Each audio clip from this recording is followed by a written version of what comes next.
এটি কোনো সিনেমা শুটিংয়ের দৃশ্য নয়, অথবা দুই গ্রামবাসীর মধ্যে কোনো সংঘর্ষের চিত্রও নয়। এখানে লড়াই চলছে একটি পিতলের বলকে কেন্দ্র করে।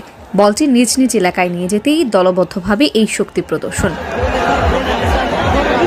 বহু বছর আগে প্রজাদের মধ্যে জমির সীমানা নিয়ে বিরোধের শান্তিপূর্ণ সমাধান ও সৌহার্দ্য বাড়াতে এই ফসলের মাঠে গুটি খেলার প্রচলন ঘটে। এ খেলার বয়স 250 বা তারও বেশি।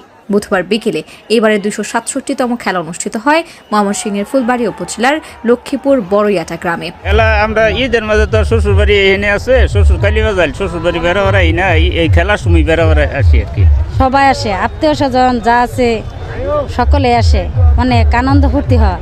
মেয়ে ছেলে সব লোকই এখানে আসে খেলার জন্য, দেখার জন্য।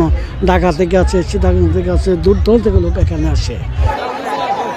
চলছে খেলা, তবে মানুষের ভিড়ে গুটির প্রকৃত অবস্থান বোঝা মুশকিল। ভিড়ে উপস্থিতির চাপে আহত হচ্ছেন অনেকেই। তবুও থেমে নেই গুটি নিয়ে যুদ্ধ। আশেপাশের বিভিন্ন উপজেলার মানুষ এই খেলায় অংশ নিত। খেলা চলে গভীর রাত পর্যন্ত।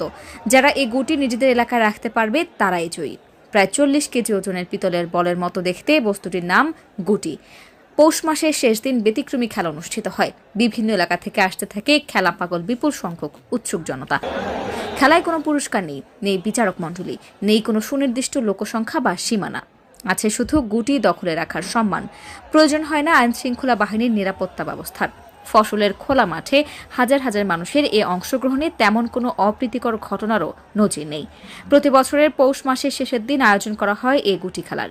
বর্তমানে এই অঞ্চলে খেলাটি তুমুল জনপ্রিয়। এতে হাজার হাজার মানুষ অংশগ্রহণ করেন।